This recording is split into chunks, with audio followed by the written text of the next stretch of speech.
وہ اس حد تک فاسق اور فاجر بن چکے تھے کہ خوش ہوتے ہوئے وہاں آئے تاکہ ان خوبصورت لڑکوں سے لذت حاصل کر سکیں۔ یہ گھر کے سامنے پہنچ گئے تو لوط علیہ السلام انہیں روکنے کے لیے گھر سے نکلے۔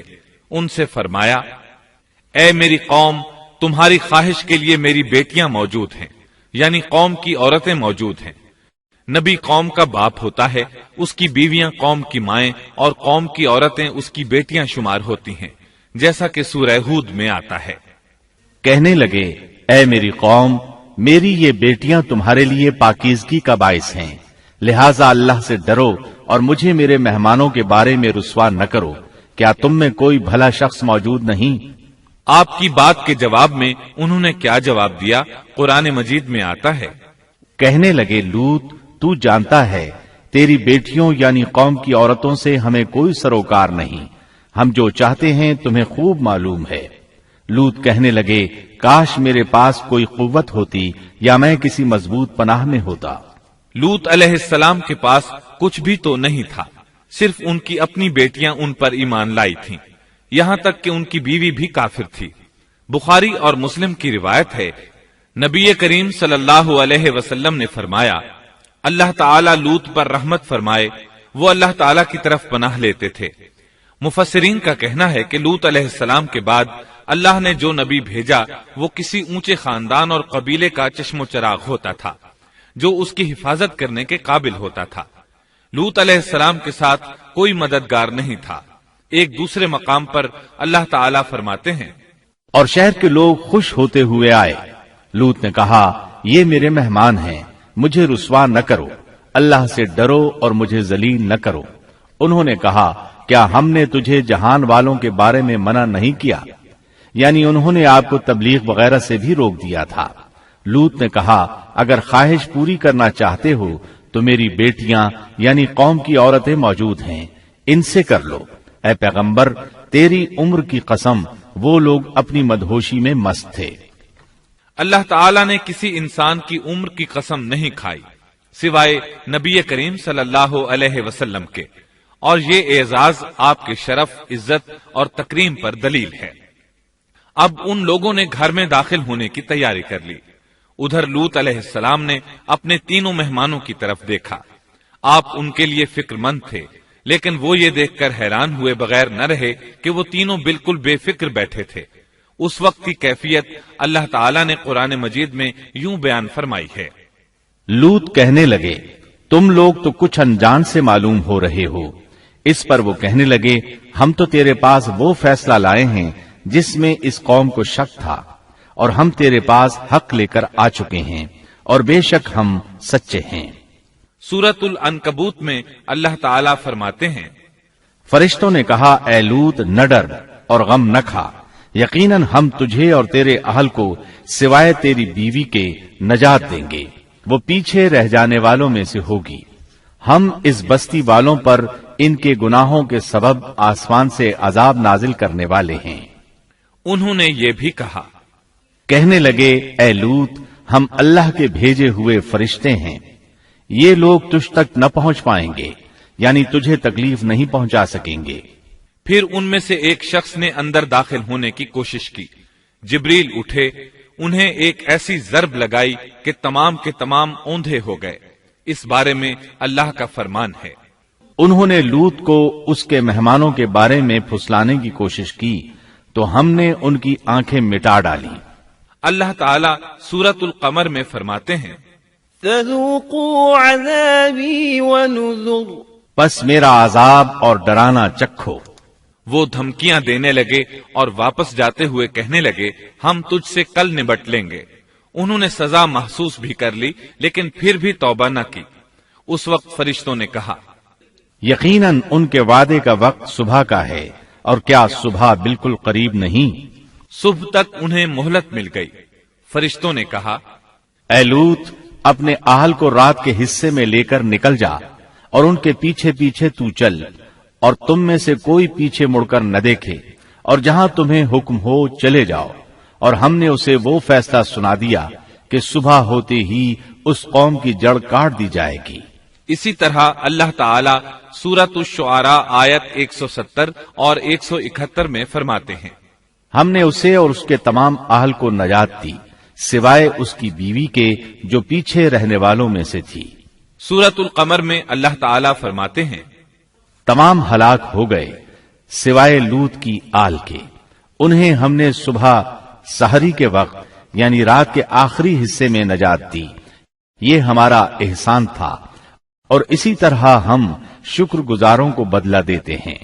چنانچہ لوط علیہ السلام نکل کھڑے ہوئے، ان کے ساتھ ان کی صرف 2 بیٹیاں تھیں، وہ بستی سے نکل گئے، پھر صبح ہوئی، روشنی پھیلنے لگی تو عذاب آ گیا، اور صبح سویرے ہی انہیں ٹھہرنے والے عذاب نے آ لیا، پس تم میرے عذاب اور ڈرانے کا مزہ چکھو۔ یہ عذاب کیسا تھا؟ جبریل علیہ السلام آئے، اپنا پر زمین کے نیچے داخل کیا، اس مکمل بستی کو اکھیڑا اور آسمان کی طرف اٹھا کر لے گئے۔ کہا جاتا ہے کہ فرشتوں نے اس بستی کے مرغوں کی اذان اور کتوں کے بھونکنے کی آوازیں سنی اور لوگوں نے فرشتوں کی تسبیح سن لی۔ جبریل علیہ السلام نے ایک چیخ ماری، سب بجھی ہوئی آگ کی طرح ہو گئے، پھر مکمل بستی کو پکڑ کر الٹا دیا، ہر ایک کے لیے آسمان میں پتھر تیار تھا، بہرحال اس کو زمین پر دے مارا۔ اللہ تعالیٰ سورہ ہود میں فرماتے ہیں، پس جب ہمارا حکم آیا تو ہم نے اس کا اوپر والا حصہ نیچے کیا اور ان پر کنکریلے پتھر برسائے جو تہ بتہ تھے، تیرے رب کی طرف سے نشاندار تھے اور وہ ان ظالموں سے کچھ دور نہیں تھے۔ سورۃ الحجر میں اللہ فرماتے ہیں، روشنی ہوتے ہی انہیں بڑے زور کی چیخ نے پکڑ لیا، پھر ہم نے اس کا بلند حصہ نیچے کیا اور ان پر کنکر والے پتھر برسائے۔ سورۃ الشعراء میں اللہ فرماتے ہیں، اور ہم نے ان پر ایک خاص قسم کا می برسایا، پس بہت ہی برا می تھا جو ڈرائے گئے ہوئے لوگوں پر برسا۔ یہ ماجرا بھی سراسر عبرت ہے، ان میں سے بھی اکثر مسلمان نہ تھے۔ بے شک تیرا پروردگار وہی ہے غلبے والا، مہربانی والا۔ سورۃ النجم میں اللہ فرماتے ہیں، اور اس نے الٹائی ہوئی بستیاں گرا دی، پھر ان کو اس چیز سے ڈھانپا جس سے بھی ڈھانپا، مطلب یہ کہ ان پر پتھروں کی بارش برسائی، پس تم اپنے رب کی کون کون سی نعمتوں میں جھگڑو گے۔ یہ شخص بھی پہلے ڈرانے والوں کی طرح ایک ڈرانے والا ہے۔ اس طرح یہ بستی سدوم باہر مردار کے علاقے میں تہس نہس ہو گئی اور اس کے آثار و نشانات قیامت تک کے لیے چھوڑ دیے گئے ہیں۔ ان نشانات کو اسی لیے باقی چھوڑا گیا ہے کہ سارا جہان ان کو دیکھ کر عبرت پکڑے، فحاشیوں سے باز آ جائے، خاص طور پر سب سے بڑی فحاشی جو قوم لوط کا عمل تھا اس سے باز آ جائیں۔ سیدنا لوط علیہ السلام کے اس قصے میں قرآن حکیم اور احادیث نبوی سے یہ بات ثابت ہوتی ہے کہ سیدنا لوط علیہ السلام جس قوم کی طرف مبعوث کیے گئے تھے وہ قوم اخلاق کے اعتبار سے بالکل ختم ہو چکی تھی اور اب اس کی اصلاح ناممکن ہو چکی تھی۔ اس قوم نے اپنے جرم کو جرم بھی نہیں سمجھا تھا، عام مقامات پر اعلانیہ بے حیائی کرنا ان کا مشغلہ تھا۔ یہ ایسا عمل تھا جس کی ماضی میں کوئی نظیر نہیں ملتی۔ مردوں کا مردوں سے اختلاط اور عورتوں کا عورتوں سے، یہ ایسا فعل تھا جو جنگل کے وحشی جانور بھی نہیں کرتے۔ یہی وجہ تھی کہ یہ قوم اپنے میں سے کچھ نیک لوگوں کو بھی برداشت نہیں کرتی تھی، وہ انہیں نیکی اور شرافت کی دعوت دیتے تھے، اسی لیے وہ ان کے سخت مخالف ہو گئے تھے۔ قرآن کریم نے اس قوم کے 3 بڑے جرائم کا ذکر کیا ہے، یہ کہ تم مردوں سے بدفعلی کرتے ہو، مسافروں کو لوٹ لیتے ہو، عام مجلسوں میں اعلانیہ فحاشی کرتے ہو۔ ان 3 گناہوں میں سے سب سے پہلا گناہ بدترین گناہ تھا۔ یہ گناہ اس قوم سے پہلے کسی نے نہیں کیا تھا، گویا وہ اس گناہ کو ایجاد کرنے والے تھے، اور یہ گناہ زنا سے بھی زیادہ شدید ہے۔ قرآن کریم اور احادیث کی روح سے اغلام بازی ایک بدترین گناہ ہے۔ احادیث میں اس گناہ کی مختلف سزائیں آئی ہیں۔ ایک روایت میں ہے کہ فاعل اور مفعول دونوں کو قتل کر دو۔ بستی سدوم عذاب کے نزول سے قبل کن حالات سے دوچار تھی، سورۃ الزاریات آیت 35 اور 36 میں یوں بیان ہوا ہے، پھر ہم نے ان سب لوگوں کو نکال لیا جو اس بستی میں مومن تھے، یعنی لوط علیہ السلام اور ان پر ایمان لانے والے. سو ہم نے اس بستی میں سوائے ایک گھر کے مسلمانوں کا کوئی گھر نہ پایا. اس کا مطلب ہے وہاں صرف سیدنا لوط علیہ السلام اور ان کا گھرانہ مسلمان تھا، باقی سب گھر کافروں کے تھے. اللہ تعالیٰ کسی قوم کی مکمل تباہی کا فیصلہ اس وقت تک نہیں کرتے جب تک کہ اس قوم میں کچھ قابل لحاظ بھلائی موجود ہو، مگر جب قوم کا حال یہ ہو جائے کہ اس میں بھلائی آٹے میں نمک کے برابر بھی باقی نہ رہے، تو ایسی صورت میں اللہ کا قانون یہ ہے کہ نبی اور اس پر ایمان لانے والوں کو اپنی قدرت خاص سے کسی نہ کسی طرح بچا لیا جاتا ہے، اور باقی لوگوں کے ساتھ وہی معاملہ کیا جاتا ہے جو ہوش مند تاجر اپنے ٹوکرے کے گلے سڑے پھلوں کے ساتھ کرتا ہے. اچھے پھل ان میں سے نکال لیتا ہے اور سڑے ہوئے باہر پھینک دیتا ہے. عذاب کے بعد اللہ تعالیٰ نے اس شہر کے کھنڈرات کے بارے میں سورۃ الزاریات آیت 37 میں یوں فرمایا ہے: اس عذاب کے بعد ہم نے وہاں بس ایک نشانی ان لوگوں کے لیے چھوڑ دی جو دردناک عذاب سے ڈرتے تھے. اس نشانی سے مراد بحیرہ مردار ہے. اس کا جنوبی علاقہ آج بھی ایک عظیم تباہی کے آثار پیش کر رہا ہے. ماہرین آثار قدیمہ کا خیال ہے کہ قوم لوط کے 5 بڑے شہر شدید زلزلے سے زمین میں دھنس گئے تھے اور ان کے اوپر بحیرہ مردار کا پانی پھیل گیا تھا.